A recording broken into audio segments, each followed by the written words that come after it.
right. Welcome to PreSales Collective webinar. Thanks for joining us today. If you're just joining us while we wait for people to join, I'd love to know if this is the first PreSales Collective webinar you've been on and where you're dialing in from. It's always one of my favorite things. We typically have a global audience, so definitely looking forward to seeing that. So welcome.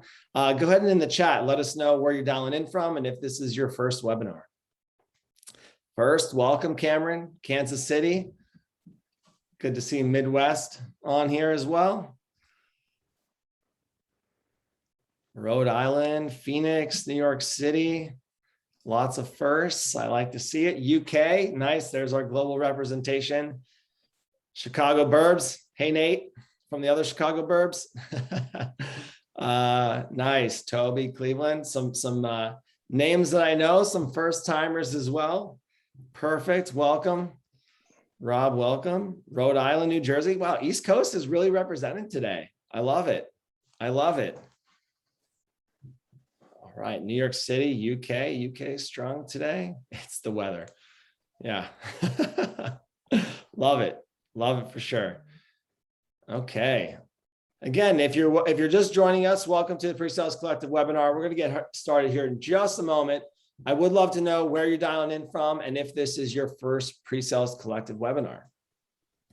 And while we're doing that, since we're talking about firsts, I'm proud to say that this is the first webinar that we've done on channel partners and channel generally. And so this is an exciting first for us. I would say it probably took us a little longer than it should have to get this content out here. But, thanks to Michael, one of the hosts or the panelists today, who gave us a little bit of push on the content, and Neal and Dan, who've got extensive experience. We'll get into introductions here momentarily, but I want to go ahead and get started. So welcome to all the first timers. Great to see a global audience today. I just want to say thanks for being here, right? I feel like so many people have so many different things that you could be doing. You could be trying to take some time to not be in Zoom meetings back to back all day long, but joining us here today. So we want to just thank you for your support for PreSales Collective. Thanks for being here today. And we want to make sure that we make today the best use of your time. And so how can you make the most out of today's webinar? Ask questions in the Q&A. So get familiar with the bottom chat. There is a Q&A and a chat. Ask questions in Q&A. I will loop in some of those questions in today's conversation, and be active in the chat. Do you have a perspective? You agree? You disagree? You have a story that matters based off something somebody said? Feel free to share. That's what we like to do around here, and make these events as interactive as possible. So as we get started, I'm going to launch a poll. And usually we ask one question: what best describes your role? But because we're talking about channel today, I'd love to understand how many people we have that work in channel and how many don't. So if you see that poll, please let us know your role and if you work in the channel. That just gives us a better understanding of who's in our audience. And so with that, I want to welcome you officially to the Channel Partners Boosting Productivity in Pre-Sales webinar. Today's webinar is sponsored by our good friends at Consensus. So we're really happy and appreciative to have them as part of today's event as well. So I'd like to introduce our panel, or more have our panel introduce themselves. And so Neal, want to kick us off? Absolutely. Thanks, James. Good day, everyone. Neal Niemiec, Director of User Success at Bentley Systems, but I've held roles in technical sales, sales enablement, channel enablement for better part of 20 years. Based in the lovely town of Athens, Texas, which is technically East Texas. And I'm just about success at the end of the day. How do we create success with our channel, our partners, and ultimately our users? Glad to be here.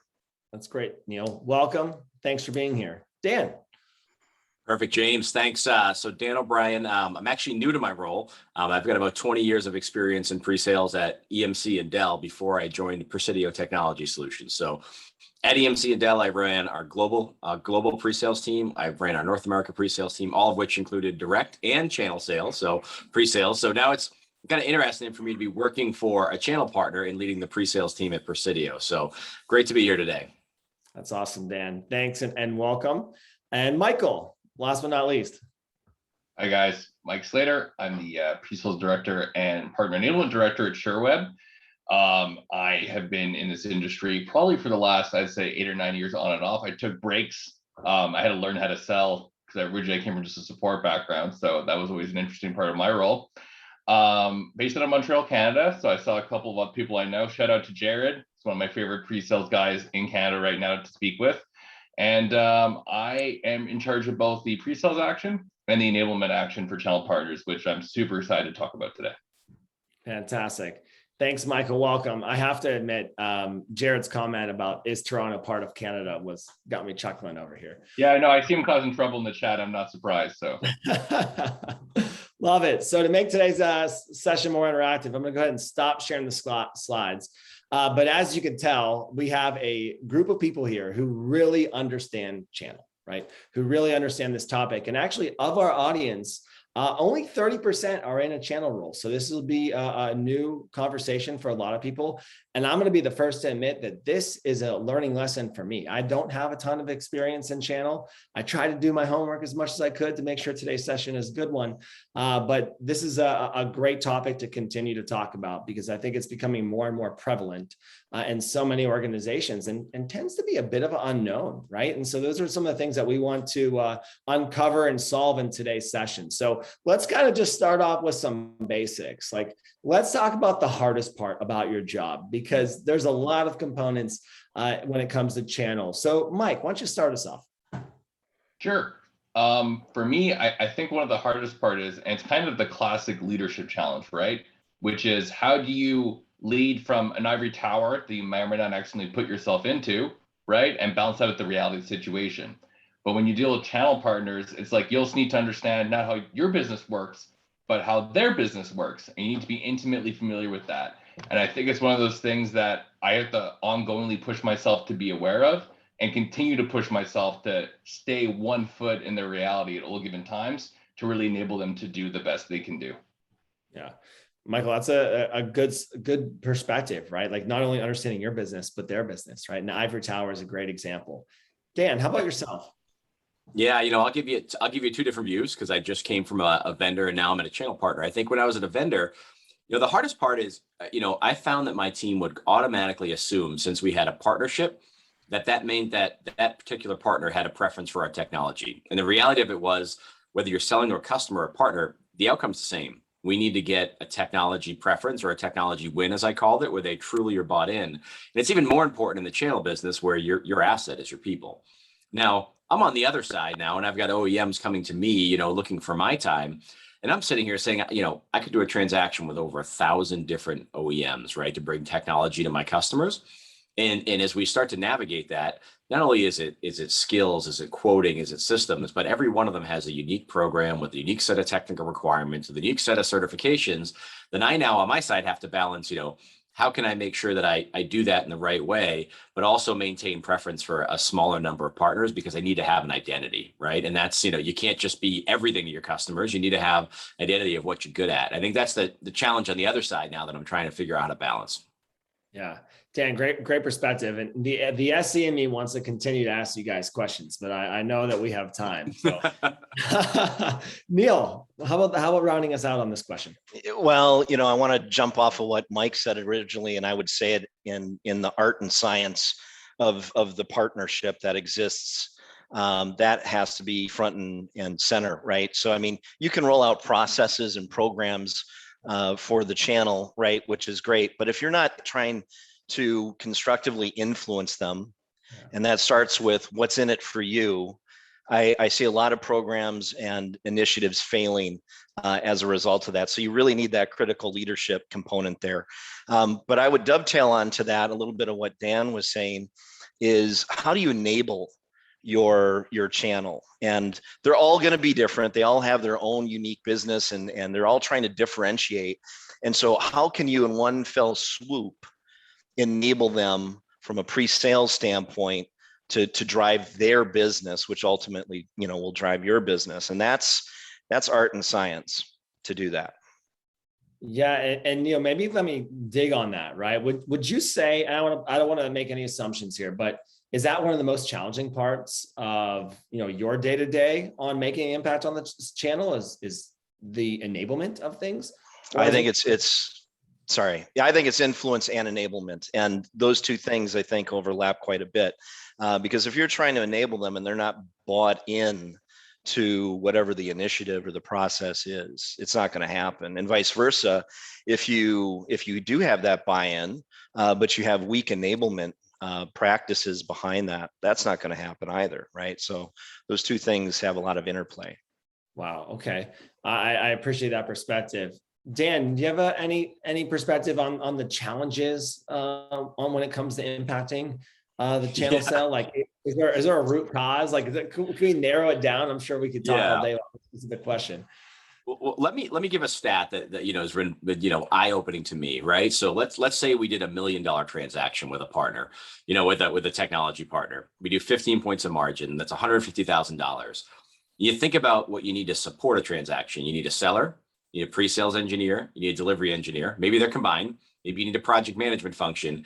You start to realize how much top line revenue needs to exist before you can turn around and say, I can provide a dedicated team as a partner for that vendor, right? So that's the perspective that I think people need.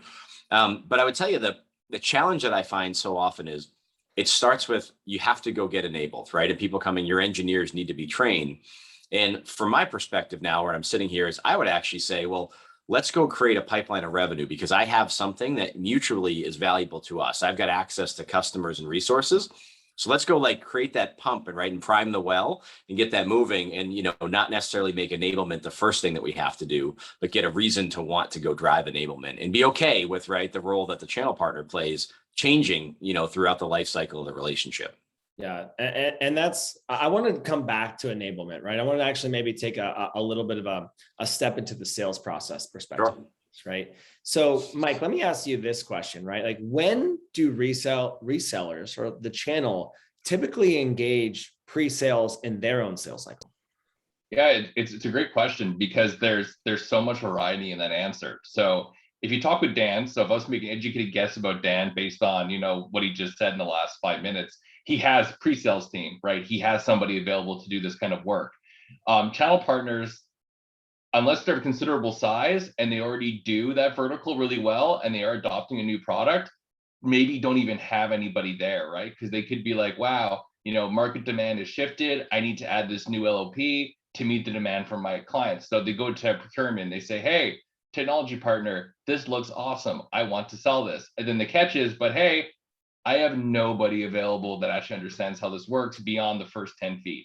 So in those cases, I find we often do get partners that don't understand. So I spend a lot of my team's time bridging that gap, right? Because the product gap is real, right? No matter how you look at it. So that's a big thing we focus on, is how do we get across that chasm? So I'd say half the partners don't even have that available. So you need to have that pre-built and be able to slot that in. Like, what Neal said, once they have that buy-in, once they believe what you're selling, well, they need to get them across that bridge to actual delivery. Yeah, it's really interesting perspective, and it's bringing up a bunch of memories when I worked at Salesforce and some things that I saw and experienced for really the first time. But Neal, let me ask you that same question, right? Like, in terms of engaging the resellers, engaging the pre-sales teams, what does that look like to you? So I found it most of the time, and I think this echoes kind of what Michael is saying too, is finding the white space or expansion opportunities in accounts. What I heard Michael say hit home, because a lot of times you might be dealing with a partner that has built expertise in one or two core parts of your portfolio, for example.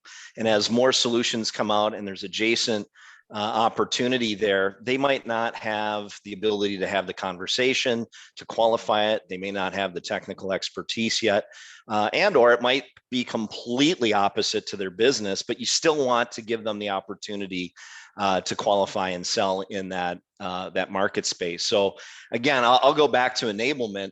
If you can enable the channel partner to qualify and identify opportunities, then you're going to have real synergy with your partnership, and they can leverage you to come in and have that, stage 3, stage 4 type of engagement with the customer, if you will, and start to move it towards close. And then I think to Dan's point, once the business is there, then they can start to build more of their say fulfillment and services around that. But that's kind of how I've seen things progress and grow from an enablement standpoint.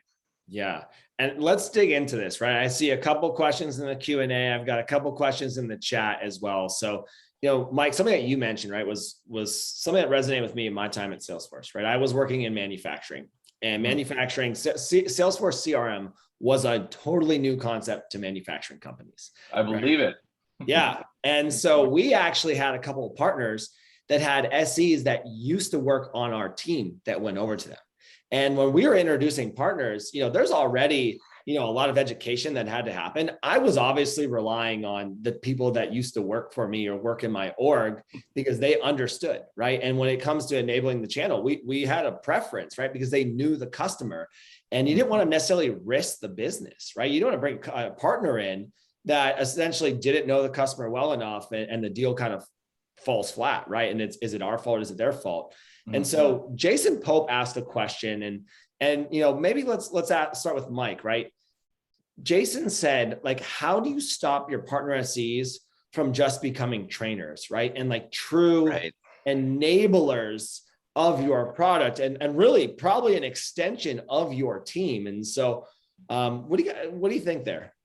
Well, what I think you have to do is kind of respect the old adage, which I love, right? So there's two ways you can be an SE in the channel. And there's the right way and the wrong way. And I'm welcome for all the conflict my absolutism is going to bring. I'm okay with it. Is you can fish for people, which works for small companies or startups, right? So where you can go in and you can full cycle every opportunity and brute force your way to completion. That works in a very small situation with a small product. Or you teach people how to fish. And that's when the scale comes in. That's when you really start cooking with gas. So what I'd say what's really clear is that brute forcing, I think, is even okay at the start. I think, again, we have a lot of startups in the community. I get it. You're going to have to take that call, and you're going to have to pretend to work with the partner when you talk to the end user. I've done that before, too. I've been that guy. But eventually, you need to add scale. You need to decide, hey, what part of this process is not working for the partner? Where are they stuck? Where's the continual hangups? Like, do competitive intelligence. Do a QBR with them. Figure out, hey, in your last 15 deals you've done, this is the stuff that you got stuck on. What can we do to unblock this one part? What is this one thing that's missing in the pre-sales process, right? Because we feel like on these stages, you do great. But when it gets to this part, things start to unravel. How can we fix that? And that's when the scale comes in. Because again, if you really want this to work in a macroscopic environment, in a highly competitive environment, let's use ERP, right? Or CRM as an example, where you come from, James. You can't make any mistakes, right? It's very competitive. It's highly saturated market. You need to get it right the first time. So that's why, again, that constant checking and making sure that if you do end up in that state where you are doing everything, you have a plan to get out of it eventually. Yeah. Oh, that's got my wheels turning. I like that answer and that perspective. Dan, I'm going to ask you that same question. Do you have any thoughts on what Mike said or what my original question was? Yeah. And by the way, I've fallen into this trap in the past, right? I think it's very easy to, to hold a partner engineer in your organization accountable to just go turn into a training, right? How many certs does a partner have, technology capabilities? And what I found is what's super important, and you got to make some tough decisions, and it became confrontational when we did it, was the way people learn is it's an academic exercise. It could be a classroom, it could be whiteboarding sessions, but there's just knowledge they absorb. But the most important part is the practical experience of it. So we actually were bold enough to say that we held our channel engineers accountable, which means a direct engineer that might have covered that account, right, had to step to the side so that when deals came in, we actually didn't allow them in many cases to go leverage that engineer so that our channel team continued to know how to go sell and position and do the job. Because, it's too often times we'll take someone that's good at it, and a year later, they're a full-time trainer, and a year in pre-sales, you're so far behind the curve on competitive capabilities and how to position things. So we forced a lot more customer engagement and ownership of channel-led opportunities. So that's amazing. How did you actually do that, right? Like, how did that actually come to fruition? So we did two things. We're pretty sophisticated where I came from with Salesforce and being able to understand who was the engineer that was running the opportunity. But in some cases, we're bold enough to have certain account segments where the direct team didn't even carry compensation on it. So it was a mix of maturity of looking at resources and assigning someone, and as leaders holding people accountable. And in some cases, we went as far as to say, certain engineers that are on the direct side aren't going to get compensated to be aligned to these accounts because they're channel-led accounts, and we're going to let the channel engineering team that's driving the enablement strategy do it alongside with the partner. Yeah, I like that, right? And actually, Edwin just asked a question that Mike responded to on the channel, right? Or excuse me, in the chat, about how do you bridge that trust, right? Like to your point, Dan, like there's a lot of trust that has to happen there, right? There have to a framework that sets people up for success and an understanding of like, hey, this is how it works, and this is the process, and you have to make sure it works. And to Edwin's point, like, how do you make sure that the partners can actually move that thing forward? And Mike responded, sometimes you just got to let them go, right? Let them help catch the fish. And that's really interesting. And actually, it brings me to a point that Bill asked a couple minutes ago. And Neal, I want your perspective here. He asked a question about how do we think the maturity of a partner and like the accesses, right, plays a role in terms of how well the partner responds to, the influence or the enablement or the level of accountability, right? Curious if you have a perspective there. Well, if you're trying to get to, answer the question of how mature the partner is, I would look at that from the standpoint of, are they able to take a customer from cradle to grave? Can they spin that life cycle, and how effective are they at doing that? That's one. I think the other part behind that is how agile they can be to apply that process to either new people coming on board, new solutions coming online, or even new markets that they're trying to penetrate into. That's the way that I would look at a partner in terms of their maturity and bandwidth, ideally there. Can I go back real quick though to something that both Dan and Michael were picking up on? When you're looking at channel partners and you're looking at enablement strategies, or even how to work together, one of the most critical things, James, and I'm sure with your Salesforce background, having data that you can access and review even with the partners is a game changer, right? And all too often what I've seen from working with the channel partners, and even to this question of maturity, like how do you know how mature that partner is if it's all anecdotal and it's all based on conversation? You need data.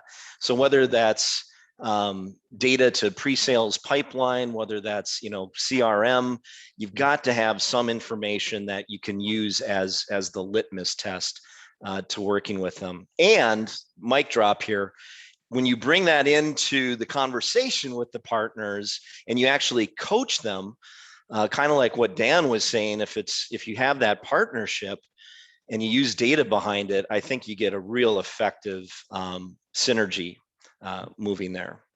Wow, I love it, and I pulled out my notebook and started to take some notes here, because I'm seeing a bunch of questions in the chat too. But maybe to this point of data, right? We already read. Speaking of data, right? We saw that 70% of today's audience is not in a channel role, and so maybe let's start with some basics when it comes to data, right? Like, where would somebody start when they start to understand, influence pipeline or whatever that might be? What are some of those metrics that you're measuring with the channel? So Neal, let me start with you here. If I'm going to start to look at those, I would want to see what the leads are first of all, right? And I'd want to compare that to what they have in terms of opportunities. And in the middle of that, you start to understand how they're able to qualify. Are they qualifying? Are they hunting new opportunities, or are they just farming their customer list that they have today? And if you can understand that, I think you can really easily back into how you need to coach and enable them forward, right? Do we need to start focusing more on the hunting and prospecting side of your business and create pipeline? Or do we need to work on farming what you have and really doing a lot of the fulfillment on the backside of that, right? And finding expansion opportunities in those accounts that you might already be working on. So hopefully, does that answer your question directly? Yeah. Okay. It does, Neal. Let me ask you that same question, Dan. Do you have a different perspective here, or a similar perspective when it comes to data? No, I don't. I'll just give you a different approach that at one point in time is, I very much looked at, when I looked at the channel organizations when I led them, was you need to look at the channel partner as your customer, but you need to look at the internal teams as your partner as well. And, I did exercises where we created an NPS score to go back out and ask the direct sales teams what their perspective was of the partner. And, what I found is it became emotional and sometimes my team didn't like it, but you uncovered what the brand was. And we don't have to agree with the brand, but the brand is reality and we need to go figure out how to go change that. So just a different data point beyond the traditional pipeline metrics that injected a little bit of healthy tension, but nevertheless got the root of the problem on the table that we had to go work through. Yeah. I love it. I appreciate the conversation and thanks everyone for just chiming in the chat and the Q&A. So I want to continue on this balance, right? I think I'm hearing a theme, right? Of making sure that you have a team that can work with the partner effectively, like a good framework, but you're also not becoming a trainer, right? And I think from an organizational perspective, I just want to understand, and we'll start with you, Dan, right? How do you as an organizational leader balance the need of the channel enablement while also, driving the sale, right? Like at what point does one lever become, pulled more than the other? Yeah, that's a great question. And I would say, I think we need to rethink enablement. One of the principles that I had the whole time was, oftentimes, just the concept of training, right? It always came with a different set of things that you made available to a channel partner. And I find that, if I thought about how we did it well, and this going right back to impacting the sale, I literally opened every single training asset that I had, whether it was how we pitched our competitive differentiation, how we delivered demos, whatever it happened to be, every single thing was open to our channel partners. And what I found is you make yourself a little vulnerable, but that really changed the dynamic to say, hey, it's a people business. And if you want people to trust you, they needed to know where your strengths were. They needed to know where your weaknesses were. They needed to know what you try to avoid. And as a vendor, you felt very vulnerable doing that. But nevertheless, to me, that was the biggest way that I could separate, right? Not even make it training and make it more, how do you make the people able to be able to go support revenue? And that was the number one goal. Yeah. And Dan, maybe just a quick follow-up, like now that you're out the other side, do you feel that makes a tangible difference? 110%. I mean, when I've got a vendor kind of sitting down and pitching their new product and their new release, I want to hear all the great things about how they position their strengths, but I also want to understand what they're trying to avoid, because more so than anything else, I'm coming to a customer with the position of helping them evaluate the right technologies. Now, I certainly have an opinion, but for me to be able to do that well and protect my people and my reputation, I need to know, a broad set of good and bad about the technology so that I can navigate together with customers. Yeah. What I love the conversation on your brand and your integrity, right? As a leader, because they become an extension of you. So yeah. Mike, I don't know. Do you have a opinion on this, right? From the organizational side about how you balance? Yeah, I mean, because I actually want a little bit to what Dan was saying about wrong fit. And this is like every channel org I've ever worked at, because that's been most of what I've done. I mean, I'm kind of the opposite of you, James. For some of the direct stuff, sometimes I struggle a little bit, to be honest with you, at times, right? Because I'm like, end users, God, so I'll be like that someday. I have the opposite problem. But in many cases, when I look at it, I like to identify wrong fit early, because what you'll do is, channel partners are great. They're the bread and butter of what I've done, and every business I've worked at has been able to multiply numbers by doing them. That being said, there's this thing where I call the honeymoon phase in a partnership where, the SDEs and the entire technical org gets this great new product they think solves all the problems, and they start trying to apply it to every customer they have. They're like, the account executives are like, who are our 15 Keystone clients that don't buy this right now? And then they start applying it to every single customer, right, without scoping or looking at it or taking a look. And again, the damage sometimes, it's accidental. No one wants this to happen. But Dan said there's the integrity, there's the reputation as a leader in this particular in the market, and that domain knowledge as a partner, which people come to you for, which is so valuable. And you don't want to gamble that by just being too enthusiastic at the start. So getting that right fit figured out is so important as it is to get the wrong fit figured out too. Yeah, that's a good point. And Dan's talked a lot about holding the channel and his experience accountable, right? Building that level of trust, opening things all the way up. But I'm curious on the flip side, and Mike, I want to dig you on this one, sure. Right?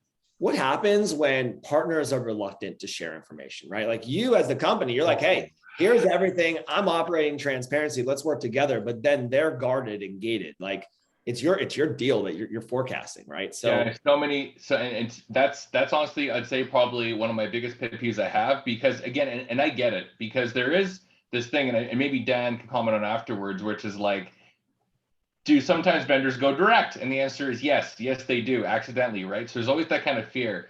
But I always like to reassure people that it's like there's no worse nightmare that I ever have than getting onto a deal with an end user, especially because, a lot of partner organizations aren't built to handle them. Like, I cannot walk through, Bob in accounting's how to use the software. I'm not meant to do that, right? Like, we don't have onboarding. That's what we have partners for. So like, this is disastrous. Like, so I like to reaffirm everybody in the channel that like, we don't want the direct business. It's terrifying to us. We're not built to do that, especially channel first orgs. Like Adele does not want for other medium market deals to have to deal with people and how to turn the computers on.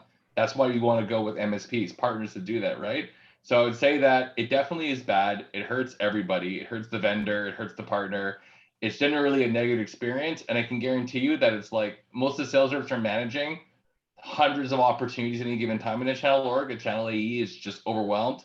They don't have the time to take the single deal, nor are they going to be compensated on it like they will from a channel partner that grows 10 times that amount of end users in a year, right? The goal here is to work with them. wow. Great perspective, Mike. I appreciate that. Dan, he mentioned you. Do you want to chime in there? Yeah, I'll tell you, anytime that a partner is reluctant to share information, there's two things that always exist there, right? There's a past history where they've been done wrong by your vendor or another vendor, right? That always exists there. And the second thing I'll tell you that's always true, it has nothing to do with the pre-sales team. It's a sales function where, that probably, impacted the relationship in a bad way. Now, what I find is there's no way you're going to overcome it, immediately. But what I always found, works for me on both sides of the fence is when someone said, reached out with an olive branch, said, hey, I've worked with 3 other financial services customers just like this. Here's some of the work that I've done. Happy to help you. You're just going to find a non-confrontational way to add value in the right way. And then, when you get the opportunity, you got to seek to understand how they got there and start to figure out how you help navigate that. But I'll tell you, 9 times out of 10, it's not a pre-sales function. It was bad sales behavior that probably happened where, someone did something. There's a specific event they're pointing to. Can I chime in on something Dan said? I think it's a point worth pulling out, especially pre-sales collective. And that is the SEs have a superpower, which is they can float between vendor and partner and skirt around all of the political issues here.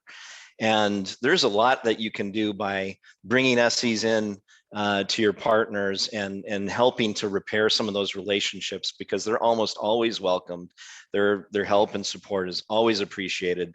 And so that's a superpower that I think anybody in pre-sales, any SE needs to know that they have. And that can be leveraged at really important times. Yeah. I love that, right? We talk about pre-sales as, a trusted advisor, right? Yes. It really is that type of role. And I've got even a note here to talk about AEs, right? Because I think it does, and it can affect how an organization wants to work. But Neal, I want to ask you a little bit of a different question, right? We've talked a little bit about challenges and what's worked, but like, I want to wouldn't be a pre-sales collective webinar if we weren't maybe giving some real life examples or telling a story, right? So, Neal, was there ever a situation, right, where you were doing something with the channel that just wasn't working and you did something new and you saw a dramatic improvement? Do you have an example you could share with us? Yeah. So I've held roles where I've been program director for technical enablement of the channel. And I think no surprise there, you have a 3-day event, you get a bunch of people in a room, you go through wonderfully curated, manicured training, hands-on, all of that good stuff. And, you walk away and in a quarter you go, what happened? Why aren't they doing this? Right.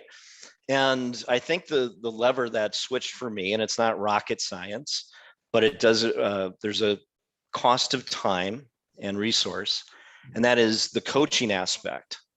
And again, it's kind of something I said before around having data, but bringing data into coaching that happens weekly, bi-monthly, having touch points with your channel. And any SE can do this, right? SE to SE can be a great way to build synergy and enablement.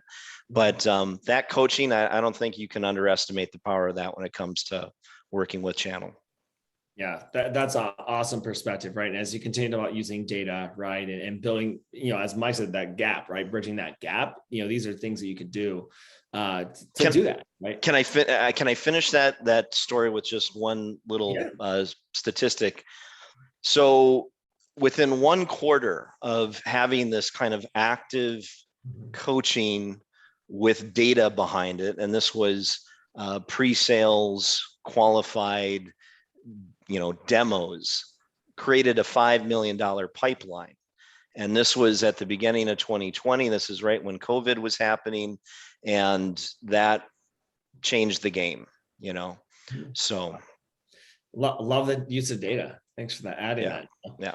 Dan, let me ask you that same question. Yeah, I'll give you a specific example. So from the last company working for Dell, one of our largest underpenetrated partners, where there was a commitment all the way up at the executive level to be able to kind of invest in the partnership, and there were countless hours of trainings. I sat through a handful of QBRs, where they walked me through all the training we did, how many people participated, yet there were no different outcomes on the other side. I can tell you that the biggest thing that we learned is the training and enablement plan had started, but the key stakeholders that had to make the decisions in the company, we didn't know who they were. And when we got to them, we didn't understand the requirements. We're trying to sell on the merit of the technology and why we thought our technology was better. But what we didn't understand was the technology we wanted to lead with was threatening their most profitable line of their business, was the services they wrapped around it. So we had to take a step back and figure out, hey, if this technology is relevant to your customers, how can we enable you to still be profitable with your services capabilities and build those to be able to go do it? So I think so many times we try to, as a vendor, we tried to tell everyone how great our stuff was and why it was better, but didn't fully understand, who the decision makers were and some of the financial repercussions of a fundamental change in what they sold that could potentially have. Yeah, great perspective. I love seeing the head nods when you guys are talking, because I know you're having similar examples and experience. Oh yeah, that's a big one for me. Like Dan, that resonated with me 100%. Like I cannot agree more with that. Being very careful of how channel partners make money is a key part to working with them. Yeah. Because that vendor creep that you're tempted to do, or maybe your CFO is tempted to do, which is, but what if we just took? No, there's no. Don't do that, right?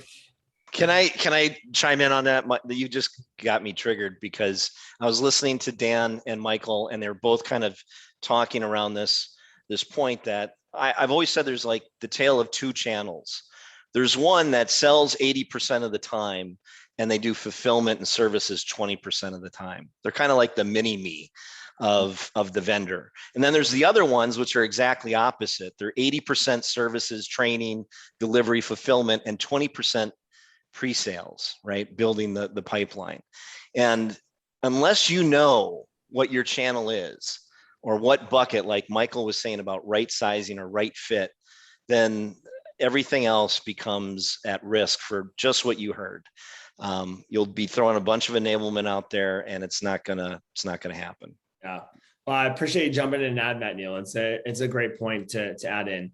So Rob asked a great question, and then I want to kind of dovetail into some future looking items, right? Vendors are moving into a direction of being more complex, right? Or being platforms, right? The platform play is happening all over the place, which is increasing complexity of products and thus to the channel. And so I'm just curious, right? Mike, let's start with you, right? Like adoption of tools, technologies, processes that have been, maximize impact or effectiveness of your channel, right? Because I feel like we're talking about like a lot of enablement and framework and process oriented, but we haven't really talked about tools and technology either. Yeah, and this is the point where I'd actually give Consensus a free shout out, at least from my point of view, for anybody sponsored the webinar. But I think that's a great example, because these platforms are getting more complete and more complex. The vendor drive, as Dan pointed out, is being more like, let's add more things we do for the partners. But again, this adds levels of complexity, right? So it becomes hard, because if you take a product that was that did this little this year, and then 5 years wants to do this much, and you don't scale out the tools to make that work, it's like all the enablement in the world can't teach somebody how to do 5 times more work than they've historically done within the gap of a year. It's literally impossible. Get the best SE in the world in a partner org, they will struggle to absorb the much information. So I think like consensus is a great idea. And again, not sponsored. I love the idea of it. Because if you can do scale demos, that's going to help so much. 3 different things scale demos do for you.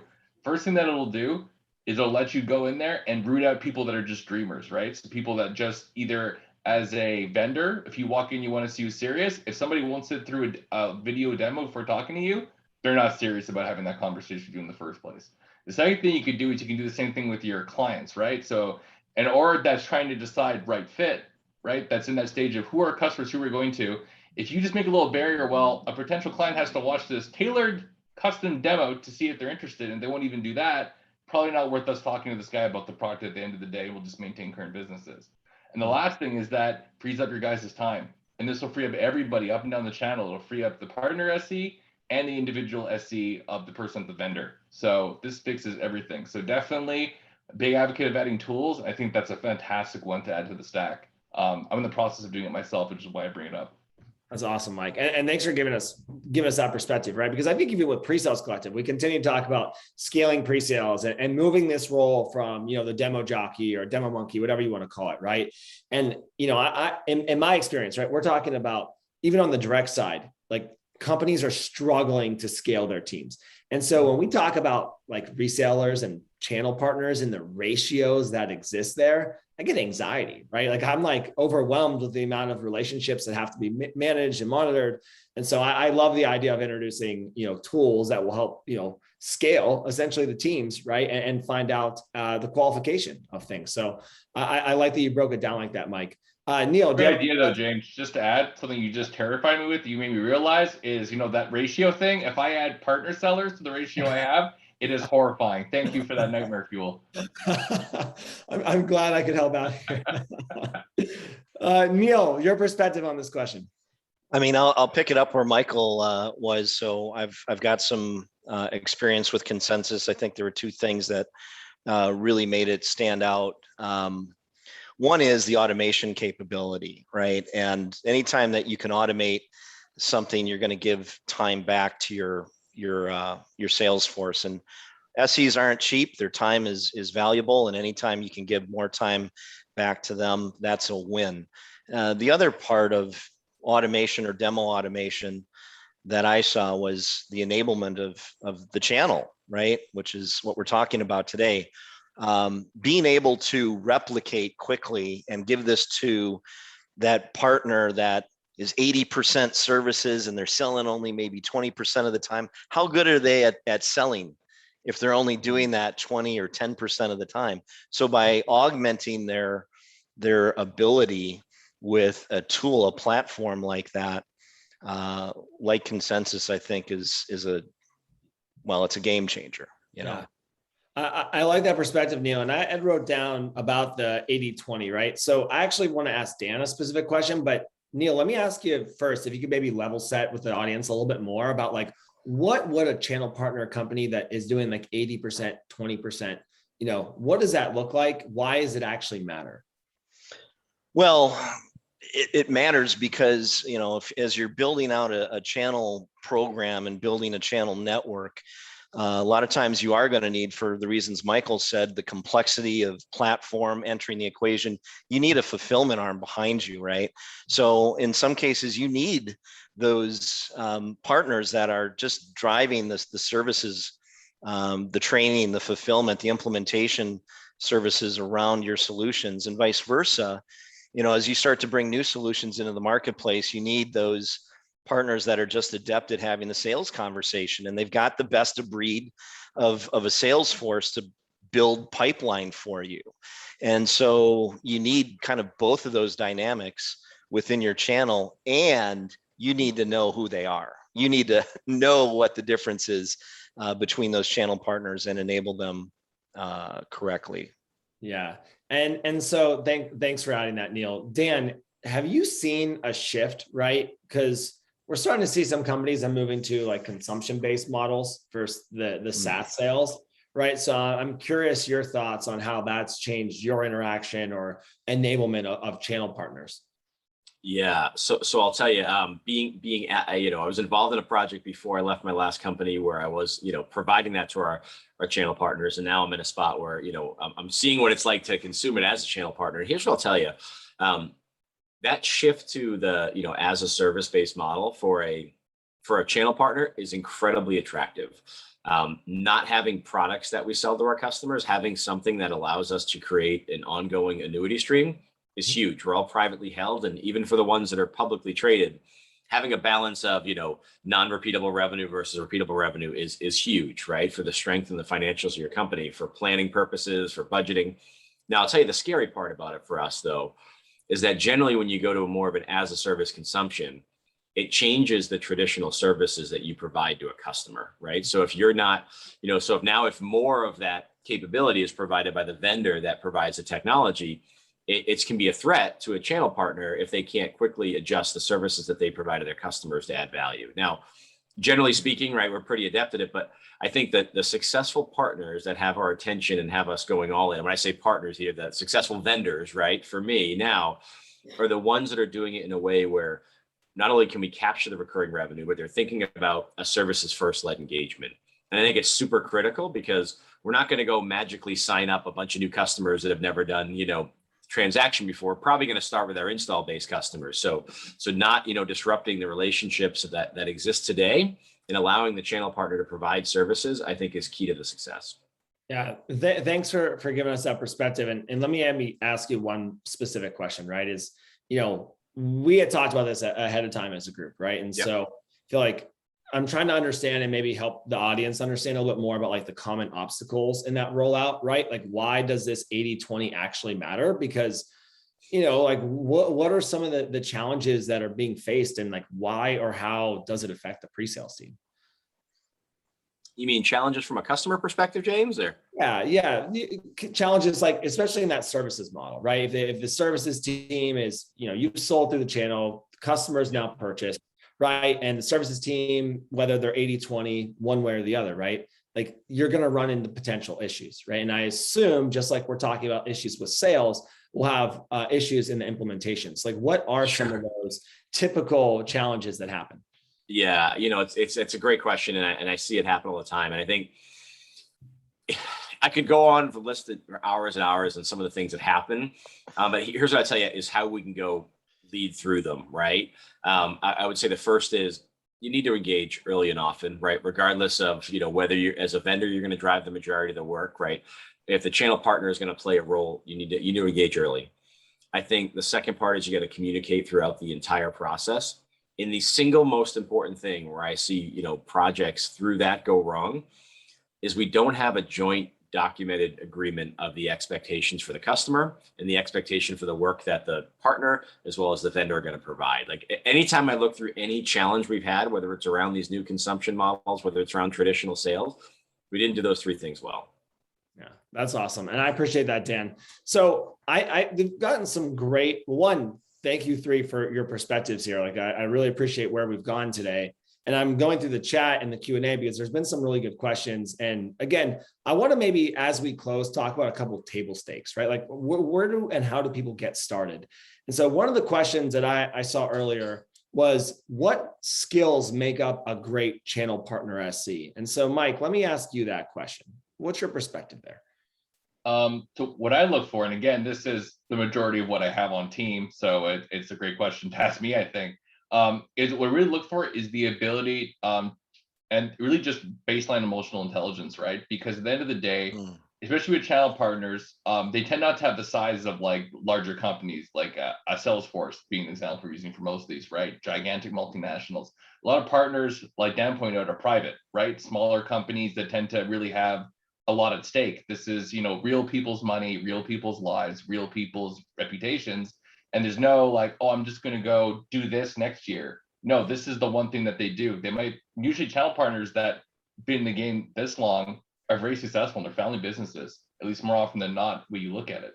So you really need to have the emotional intelligence keyed in. You have to understand what they're going through. Again, points we discussed earlier, know their business model, don't threaten it, right?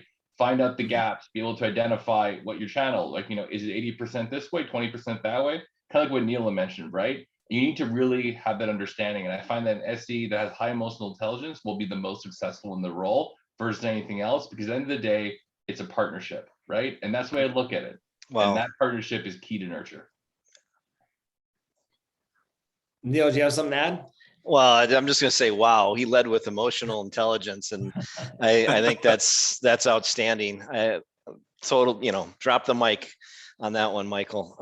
I guess I would add maybe a couple other things. I think what we're starting to see is more of the rise of the generalist when it comes to the SE. Subject matter experts in a couple products or an industry, they're highly important, but I think with SaaS and subscriptions and the consumption model, I think we need people that can diversify quick. So being a generalist is that, and I think dovetailing on that is they need to be quick learners and have an appetite for continuous learning in other areas. Yeah. Thanks, Neal. Thanks for adding that. So I appreciate the perspective, Mike and Neal, on this. One last question before we go. And Neal, I'm gonna ask you this one. For companies that don't have a channel, right? I see a question here by Nate that kind of dovetails into this is they don't have a channel, but their CRO or sales leadership are saying, hey, we need to start exploring channel. Like, where should somebody start? If I'm an SE leader, right? Let's call my example at Showpad, right? I had a 10 to 12 person team. My CRO came from channel. So he's like, hey, we need to hit the channel, but we didn't know where to start. Our partner team didn't really know where to start. So where would somebody kind of start? I know it's a broad question, but I know that there's people in the audience that are asking themselves this. Wow, that's a tall order there, James. I would say, one of the logical places that you can start and look is just adjacent companies that could prove to be partners and start a partner program with folks like that. But then I don't think you should overlook merger and acquisition either, right? And instead of building a channel, maybe you can buy a channel. So especially depending on the size of your business, maybe merger and acquisition makes more sense versus building. Awesome. Thanks, Neal. Just a little last comment I saw from Rob. Rob mentioned that he's got a lot of effectiveness in understanding, the combination of licensed resellers, implementation, managed service offerings, and to, I think, all the points made, understanding who your partners are, what their strengths are, what your organizational structure is, and how you create a framework that makes sense for everybody is a lot of the takeaways that I feel like I heard today. So we are at time, right? Today went pretty quick. So before you go, I just want to launch a quick poll. I want to understand how we did today. And also, will we see you in our PreSales Collective Slack if you're not already there? So Dan, Mike, Neal, thank you so much for your perspective today. I mean, this was an incredible conversation. I love that we kind of just went with what was coming in the chat and the Q&A. And so thank you all for providing your perspective. And as we talked about, we're going to turn this into a blog article and continue to put more content out there on the PreSales Collective, because I think it's an important topic that there are still a lot of unknowns in. However, there's plenty of people like yourselves who've got a lot of expertise here, and we need to make sure that's shared. So thank you again for joining us. Thanks for having us. Thank you. Thanks, everybody. Of course. Before we go, a couple quick small things is one, just want to thank Consensus. As we mentioned, Consensus is a sponsor for today's webinar. They've been a great partner of PreSales Collective. If you haven't checked them out, or, Mike and Neal gave a lot of good shout outs to what they do as a technology. Definitely do that, right? They've got a lot of great thought leadership, especially in terms of scaling pre-sales direct or channel. We have a couple of events coming up, so be on the lookout for some events. I know Q4 this time of year tends to be busy for everybody. We're going to continue to put content out there. We have an awesome event, Building Confidence and Command and Presence While Speaking, on October 19th with a number of executives that'll be on this panel. And if you haven't seen this announcement, the Executive Summit, the second annual Executive Summit is live November 8th, 9th, and 10th. And this is a 3-day event for leaders. PreSalesCollective.com, Executive Summit 2021. We have over 50 speakers at this point for 21 different sessions. continue to talk about topics that will move the profession forward. If you're not in the Slack, as we mentioned, presalescollective.com Slack, lots of great conversations happening there. We even have a channel on channel to talk about this very subject. And so with that, I want to give you some time back before your next meeting. Thank you so much for joining us, and we will see you next time. Thanks, everybody. Thank you.